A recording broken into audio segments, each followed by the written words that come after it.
Well, that's an interesting way to start a video. Okay, how's everybody doing? I hope you guys are doing good. Welcome back to KawaKouple. This is Mr. K once again. How's your days been? How's everything been? If you guys are riding, how's it been? Are you guys enjoying the good weather? I know I am. It's about time that we get some really nice weather. There's a motorcycle already. Yeah, we definitely waited for this quite a few months to actually have decent weather where you can just go out and ride, and it is one of those beautiful things. I've had a chance to go out a few times, and you know, I'll tell you, it's seems like I've become this I built this little bad habit of riding around the city without you know, without much on me. Well, much on me. I always seem to have the same things though. I put my boots on, I put my gloves on, I put my helmet on. Heck, I'll even put my Kevlar jeans on. I'm just not into necessarily well, I'm not as bad as him technically, but hey, again, look at the area we're in, look what we're doing. So I'm not wearing my jacket. I've been doing this pretty much the whole time, and it's not, you know, don't do as I do. I still recommend to everybody wear your gear, but yeah, it has been just amazing to be able to enjoy the wonderful stretch of weather and nice weather and go out, have fun.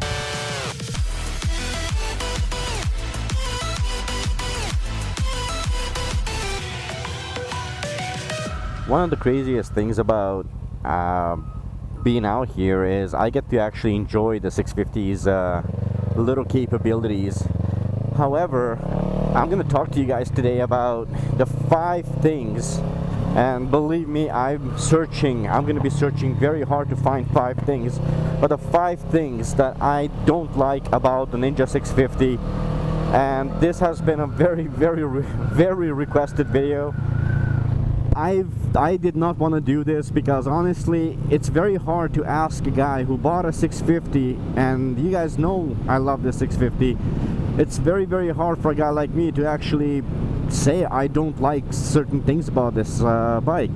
But you guys asked me to do a 5 list, you know, list of 5 things I don't like about this bike, and so I'm gonna do my best. You know, honestly, I actually didn't pre-think this, so I'm kind of doing this as I go. And I'm hoping I'll find 5 things. I'm sure I'm gonna be stretching it a little bit. So I'm gonna start off with number 5. Honestly, guys, oh boy. Okay, so number 5, I gotta say, I absolutely hated the stock exhaust. I was not in any way, shape, or form happy with it. I didn't like the way it looked. I didn't like the way it sounded. I didn't even like the way it just existed. And although I know you guys are gonna probably say that's, you know, most guys will not like the way their exhausts are, you know, there are some guys that actually do, but I despised the stock exhaust on this bike, and it was literally something that I literally made a choice before I even picked up the bike from Kawasaki. I went for the test ride. I decided I like it, and once I decided I like the bike, I said, you know what, guys, I'm not even going to pick up the bike until I don't have my new exhaust on it. As you guys know, right now I carry Yoshimura Alpha on it, full exhaust, and it is a bad thing. The stock exhaust is a bad thing, but with that also comes the fact that on the Ninja 650 you cannot put a slip-on. So, you know, again, it's one of those things where slip-ons are reasonably cheaper, obviously, to just throw on a slip-on exhaust. Good job. And of course, because you cannot do it, you do have to buy the full exhaust. That just adds to your expense. So I'm gonna say that's a bad thing. Again, it's like most bikes, but at least with most bikes you can still throw on a nice little slip-on and you're done for I would say not even half the price. It's like a quarter of the price in some cases. So yeah, if you want a really good exhaust, you know, you want to add in the little extra touches like a carbon fiber and blah blah blah, and if you're gonna pay for the installation like I did, it's gonna be reasonably much more expensive than just a simple slip-on. So number 1 has to be definitely the stock exhaust and the fact that you don't have the option for a slip-on, just a full exhaust. Number 2, and again, I'm nitpicking here, but I mean, this instrument cluster is an amazing instrument cluster. It's got a ton of stuff. It is, however, missing a temperature gauge. I don't think it would have been that hard to add a temperature gauge to this. And although it's not that important, it's kind of one of those things where, I don't know, like, I like my temperature. Now, I know somebody might actually write in the comments saying that, well, you can always just, you know, pull over and check your phone. Today, every phone has, every app, you know, you can get an app for weather, and pretty much every phone on the market today. And that's true. But remember, you guys asked me for the 5 things that are negative, and I am nitpicking, but I am gonna say definitely I would have loved to see a temperature gauge on the instrument cluster. It would have made it a little bit nicer. Number 3, I'm gonna say the seat. Now, here's my take on this. First of all, don't get me wrong, I do like this seat, but I would have loved to felt a little bit more cushion, considering this is a sport touring, I guess. If it's under that category, touring kind of tells me that it, you know, it's one of those bikes you can go on a longer trips with. Now, I've gone on I'm not gonna say long trips with, but I've done quite a few 100 kilometers on in one sitting on her, and the seat does seem to have one issue, at least for guys. I don't know about women, but one of my biggest issues with the seat is the fact that it feels slippery, like especially with my Kevlar jeans, it feels very slippery, as in I just keep sliding forward. And being a guy, I got a little obstacle between myself and a little obstacle, that's funny. I got a little obstacle between myself and the tank, and getting right up against there, getting a little intimate with my bike. You know, I would have loved to see the seats a little bit better. They do have this, it feels like they have like a forward tilt, and I think that has to do with keeping the ride height. So yeah, the seats could have been done a little bit more comfy, a little bit better. On top of it, you know, it's just one of those things that kind of leads me into number 4, which is tank grips. Now, I cannot find for the life of me good tank grips for this bike, and I'm sure that if I had good tank grips, that would have kind of prevented me from, what in the world? Okay, dude, awesome. Oh, that is awesome. Well, that's new. I have not seen this bike around here before. Very nice. So yeah, I mean, if I had the tank grips, I highly doubt I would have I'd be sliding forward on it as much. Plus, I find that I'm a little bit more cautious with regards to taking the corners, because of the simple fact that I don't feel like I have a good enough grip on the tank, and like my feet do slide. Beautiful. That's awesome. You customize it yourself. Nice. Awesome, eh? Yeah. Good. Nice.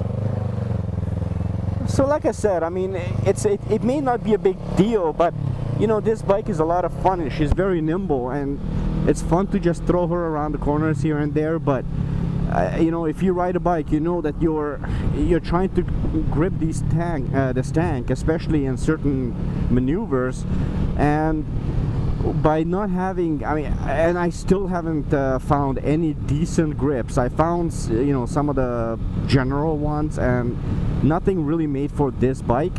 I wish I could find something good, you know, that was made specifically for this bike. I still haven't found it. And those plastic ones, you know, the glossy ones, I'm not a big fan of those, mostly because, well, you're just gonna pretty much end up with the same thing. So honestly, it's one of those things. I really do think it's a big flaw not having that. That's cool. It's a big flaw not having that, you know, that available right off the bat, as you know, when the bike comes out. So I'm still waiting for it. I mean, the bike is a 2017. This is coming up summer of 2018, and you know, I still haven't found one. So I know that for new motorcycles, things take time to come out, but a tank grip, I feel like that's something that should be almost a instant manufacturing thing. You know, you release the bike, you start releasing that as well. So yeah, that's number 4. It's crazy. I'm trying to think of number 5, but I cannot think of. I just can't think of a 5th thing. I'm trying so hard right now, guys. I'm trying to nitpick. I'm actually trying to look around this bike, feel around this bike. I'm having a hard time with number 5. How cool is that? I don't know how the camera picks it up, but that looks awesome. Okay, oh, number 5. Okay, I think I got one. This actually just something that I thought about. That would be the range. So this gives you kind of like an estimated range, how much you have left in your fuel. I wouldn't trust that, guys. You know, I'm gonna do a little bit more testing on this. I didn't actually do any official testing. What I did do is basically I relied on it, and I pretty much almost ran out of gas because of it. It's not as accurate. Actually, I wouldn't even call it really accurate at all. So I think it's more of a, I mean, obviously it's supposed to be used more of an indicator, but there is a range, like approximately how much you can still go on the fuel you have. Frankly, again, it was off by a good 50k, 50 kilometers. So that's actually pretty significant. Now I'm not sure if that was just the way, because of the way I was riding, or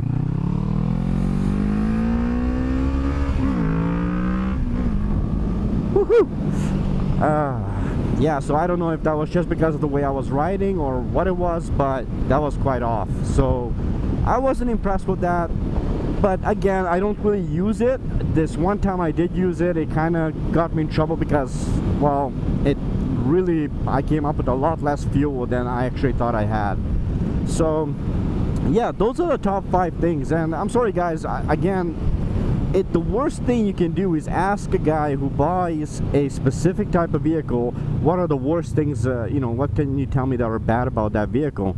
And mainly because if that person bought it, they already test rode it, they already tested a lot of things out on it, they did their research, at least if they were smart, they did. And so odds are, if they were willing to pay the money for it, they already knew enough about it that there were a lot of good things, or majority good things. So yeah. Oh, I love this turn.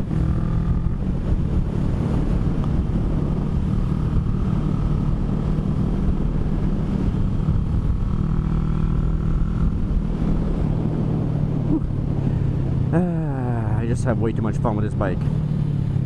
So yeah, like I said, it's not the smartest thing to do is ask a guy who bought a vehicle, any type of vehicle, be it a car or a motorcycle, asking me personally to give you guys 5 things. I may know of 1 or 2, which basically before I bought, I knew of 1 or 2 things, which I said, you know what, I can live with that, but that won't bother me. But asking me to give you guys 5 things, it's a stretch. And again, I'm nitpicking, I honestly am. Yeah, like I said, I mean, even with the exhaust, every car and every motorcycle will always have just a so-so exhaust at best. Some of the higher end cars, they have a very, very good exhaust. I remember on my Mustang, I had it changed out. You know, when I had my Mustang anyway, I ended up putting Flowmasters on that thing. But on my BMW, I left it alone. You know, I never bothered changing it. It never even occurred to me to change it.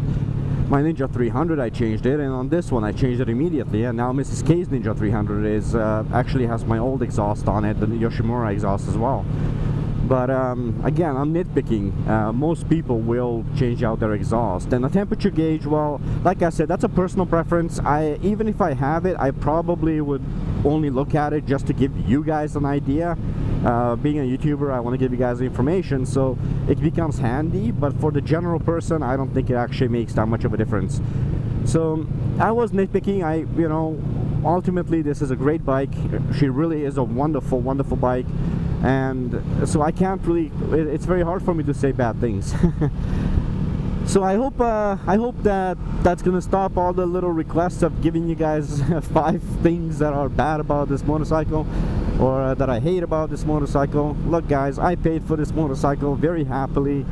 You know, obviously if the motorcycle is in my possession, that means that I love this bike, and I really do. I know some people will tell me always, I prefer this, I prefer that, you should do this, you should do that. Listen, to each their own. If you want different type of handlebars, so be it. That's your choice. I happen to love the handlebars the way they are on this bike. Every person is different, so it's very, very difficult to, you know, especially when people ask me about this bike. And I know in some ways, because you guys subscribe to me and because you guys support us, I do feel like I should do my best to give you guys answer your questions and give you guys information.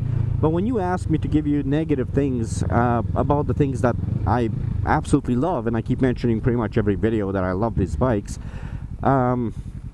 it's I do my best to give it to you guys, but like I said, it's you guys asked, and I hear this question come up so many times, especially after I did the top 5 things that is bad that I love about bike. You guys almost it was almost instant. I got people asking me, okay, can you tell us the top 5 things you don't like? And I mean, this has been like quite a while. I just racked my brain on it, and so today I figured I'll just nitpick and I'll see what I can find something and that's what I did. So I hope that answers that. And with that said, I'm gonna say thank you guys for watching. We love you. You guys are the best. And don't forget to love, ride, explore. Don't forget to like, comment, and subscribe. Ride safe, drive safe, stay off your cell phones while driving or riding. Until next time, goodbye, see ya, adios, bye bye.